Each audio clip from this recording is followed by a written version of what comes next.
think, my goal is to continue supporting Thomas more with that. So continue getting people involved. We're working on trainings, things like that to just make people feel more comfortable talking about mental health, decrease the stigma, and just make sure, like I said, students feel like they have access to mental health services.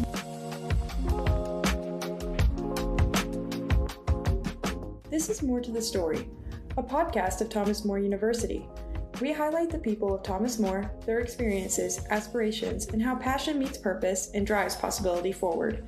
Join us as we foster conversation and connection, because we know there's always more to the story. Welcome to More to the Story. I'm your host, Michael Weller. This is episode 2 of 4, where we're focusing on mental health awareness. In alignment with Thomas More University's mission to examine the ultimate meaning of life and our responsibility to others, mental health awareness is a vital part of that calling, inviting us to support one another, uphold dignity, and build a community rooted in empathy and service. In this series, we introduce you to 4 individuals from the Thomas More community who are leading, supporting, and advocating for mental well-being. Through their stories and experiences, we'll highlight the ways our community is working to build awareness, strengthen resources, and ensure that every person feels seen and supported. So let's get to today's guest, Lauren Mulcahy. Lauren is a licensed clinical social worker who earned her bachelor's degree in social work from Xavier University and her master's in social work from the University of Cincinnati. In 2019, she began her clinical career in integrated healthcare settings and now serves in the behavioral health specialty department at St. Elizabeth Physicians. In her role at Thomas More, she provides individual therapy services, supporting students as they navigate the academic, emotional, and personal challenges of college life. Welcome, Lauren. Hi, thanks for having me. Yeah, absolutely. So let's dive right in. I want to start from pretty much the beginning. How did you come across this career path? And just kind of give me your start into the workforce. So I got my bachelor's degree and pretty quickly knew I wanted to just go ahead and move forward to get my master's. Usually the difference between bachelor's level social work and master's level is pretty different. So I knew I wanted to eventually become a clinician. So just kind of went straight into getting my master's. And then in that experience, it's similar to like nursing education degree. So we have to do a placement, which gave me a lot of insight into the field, practicing individual therapy, stuff like that. And then I just kind of grew to love it. And that's where I grew to love integrated care. And just kind of went from there as far as exploring different opportunities and experiences of where I could end up. For sure. Okay. So yeah, we talked about how you've worked in healthcare setting already, but now you serve students directly on campus here. What drew you to that, and what continues to anchor you in this field?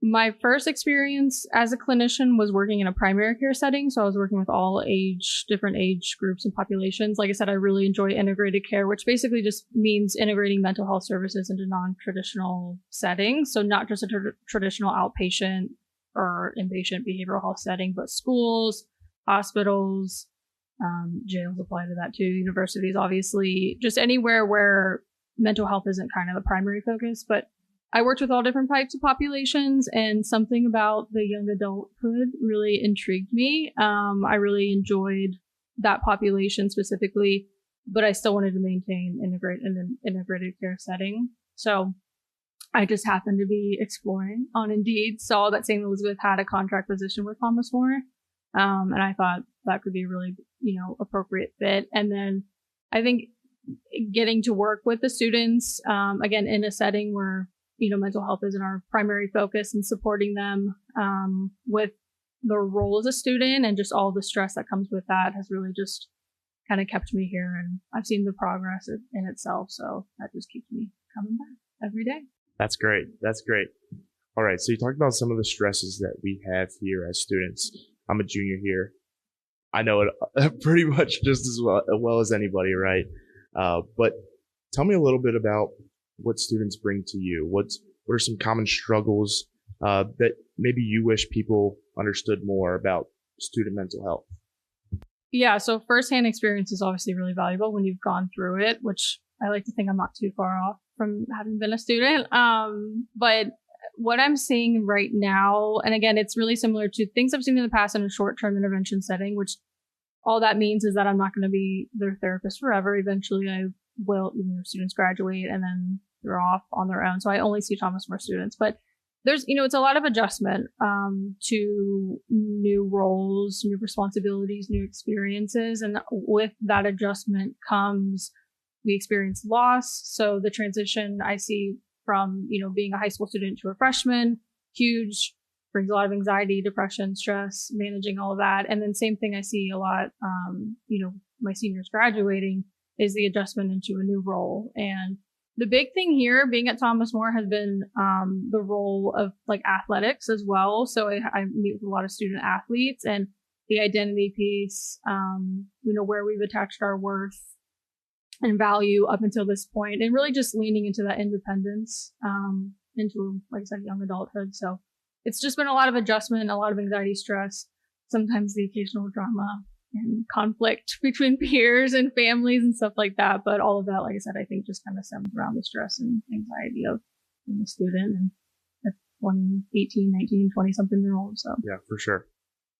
For sure. All right. So I kind of want to dive a little deeper into Thomas More. So our mission challenges us to examine our responsibility to others. How do you see that mission play out in the way mental health services are offered here? And how does it shape the way that you care for students?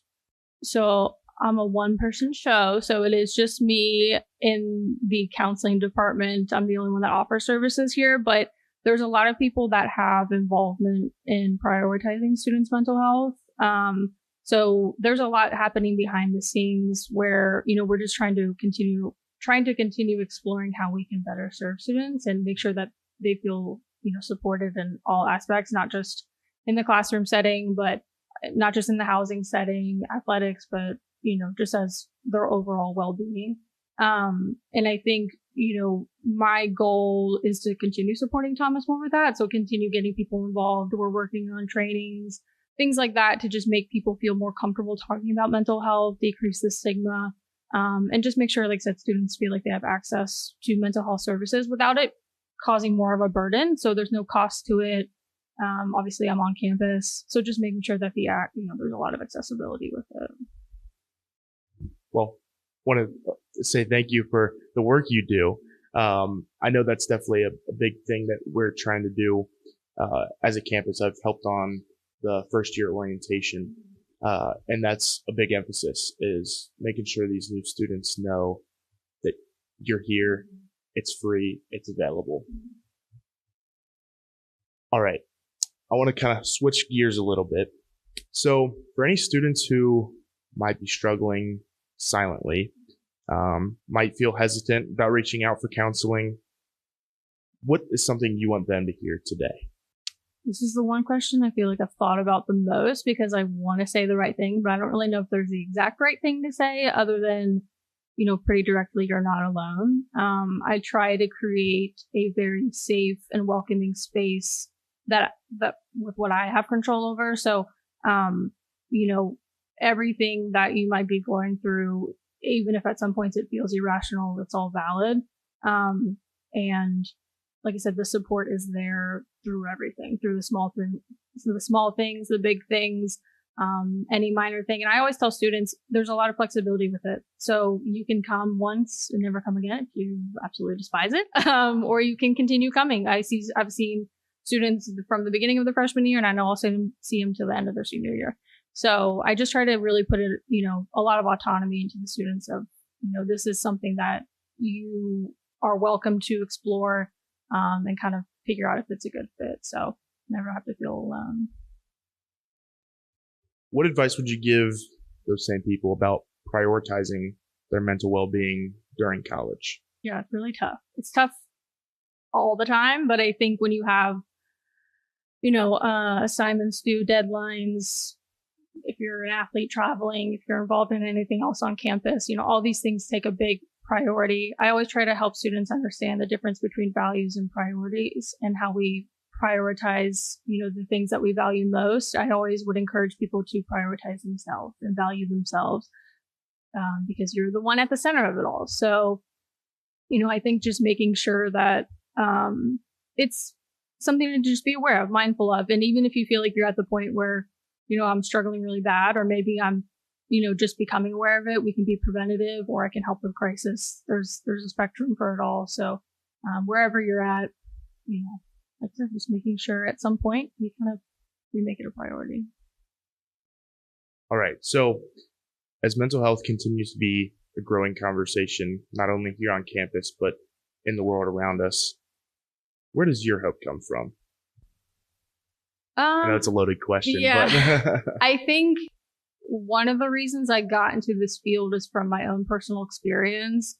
I really value my education in training as a clinician, but I understand like everybody's kind of, again, at their own level of understanding of mental health and their role in it.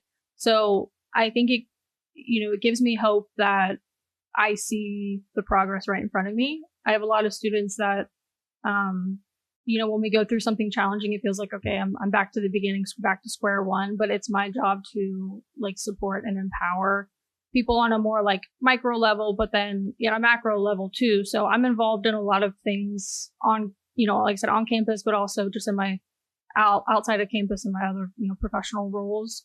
I mentor students at another university. I support, like I said, and just things off campus that it's just overall trying to, I think, decrease the stigma, but just like I said, kind of help people feel heard and understood, and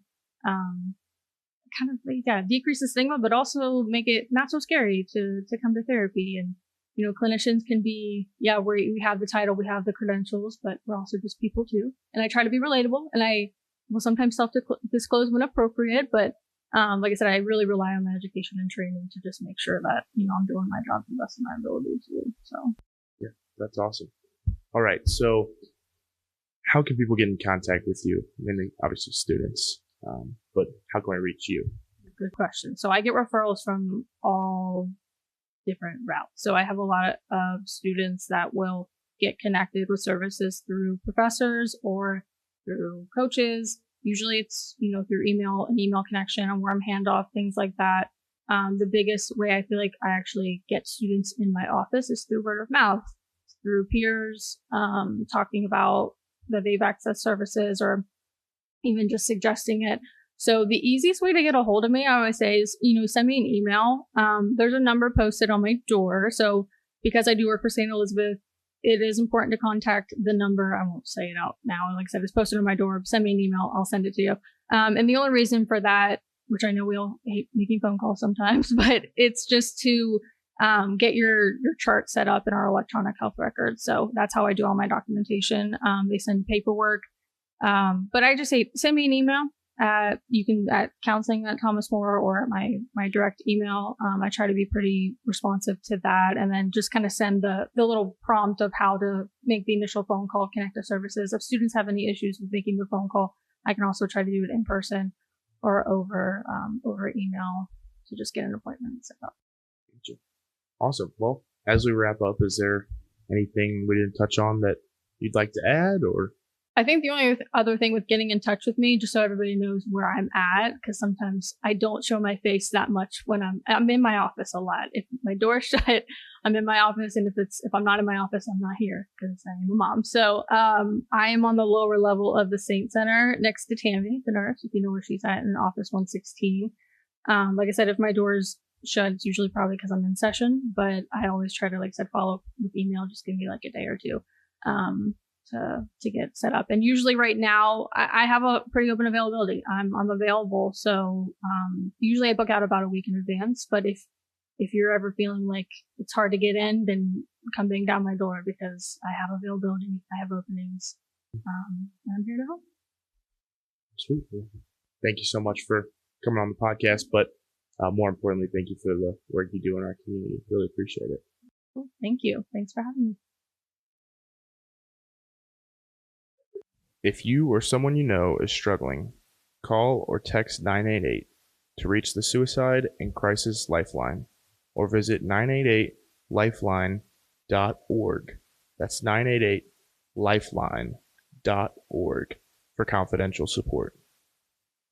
If you're part of the Thomas More community, campus counseling services are available to support you. Please check the episode description for information on how to get connected. That's it for today's episode. Please follow along as we look for what's more to the story. You can find us on Spotify and on YouTube. This episode was produced by Kendra Yurt and the marketing and communications team at Thomas More University. Artwork and editing by Kendra Yurt.